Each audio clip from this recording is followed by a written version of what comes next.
అనిల్ గారు, వెంకటేష్ గారు, hi. Hi hi sir.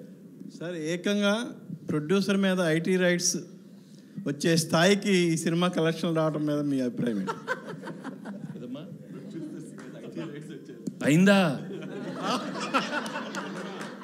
నిజమా?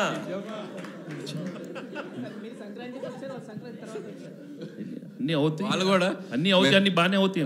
అంటే సంక్రాంతికి వస్తున్నాం అని చెప్పి మేము టైటిల్ పెట్టాం కదా, వాళ్ళు కూడా గట్టిగా ఫిక్స్ అయినట్టుంది. మేము సంక్రాంతికి వస్తున్నాం అని చెప్పి వచ్చేసారు వాళ్ళు కూడా. కాదు అనిల్ గారు, ఇప్పుడు పాపం మీ ప్రొడ్యూసర్ ఏమో బాధలు ఉంటే మీరు సక్సెస్ చేసుకోవడం కరెక్ట్. మా ప్రొడ్యూసర్ బాధలు లేరండి. ఇండస్ట్రీలో చాలా మంది మీద జరుగుతున్నాయి రైట్స్, ఆయన ఒక్కడి మీద జరగట్లేదు. అండ్ ఇట్స్ టూ చాలా, ఇది ఒక ప్రాసెస్లో భాగమే. ప్రతిసారి 2 ఏళ్ళకి ఒకసారి 3 ఏళ్ళకి ఒకసారి ఇండస్ట్రీ మీద కానీ బిజినెస్ సర్కిల్స్లో కానీ ఐటీ రైట్స్ జరగడం సర్వసాధారణం. సో అలాంటి ఒక ప్రాసెస్లో జరిగే భాగం. ఇంకా వాళ్ళు మమ్మల్ని, మేము వాళ్ళకి కాంటాక్ట్ అవ్వలేకపోతున్నాం.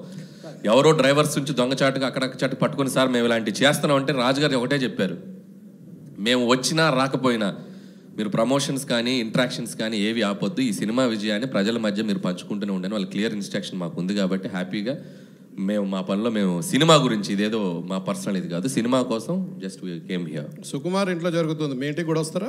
సుకుమార్ ఇంటి పక్కకి నేను ఇంకా షిఫ్ట్ అవ్వాలా, త్వరలో షిఫ్ట్ అవుతున్నాను ఫిబ్రవరికి. కాబట్టి మా ఇంటి పక్కకి లేను కాబట్టి ఇంకా రాలేదు. ఇప్పుడు మీరు అడిగారు కాబట్టి ఖచ్చితంగా వాళ్ళు వచ్చే అవకాశం ఉంది. వెంకటేష్ గారు సార్ సార్ మా డైలీ ప్రొఫెషన్ వైజ్గా చాలామంది హీరోని కలుస్తూ ఉంటాం. బట్ క్లియర్లీ చెప్పాల్సింది ఏంటంటే వెంకటేష్ గారు ఒక డిఫరెంట్ కైండ్.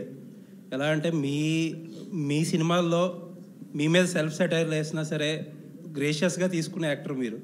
అలాగే ఇప్పుడు ప్రమోషన్స్ అంటే ఒక బార్ అనేది, ఒక రిస్ట్రిక్షన్ అని ఏమీ పెట్టుకోకుండా సినిమాని ఆల్అవుట్ ప్రమోట్ చేసిన హీరో మీరు. ఇప్పుడు ఆ తాలూకు ఎఫెక్ట్ అంతా కూడా ఇప్పుడు కలెక్షన్స్ మీద కనపడుతుంది. ఒక మాట చెప్పాలంటే ఇప్పుడు వచ్చే కలెక్షన్స్ ఎవ్రీథింగ్ మీరు you are more than deserved for it. Thank you. And Anil గారి గురించి చెప్పాలంటే క్వశ్చన్ ఏం లేదు సార్ మీకు. I just wanted to say thank you so much.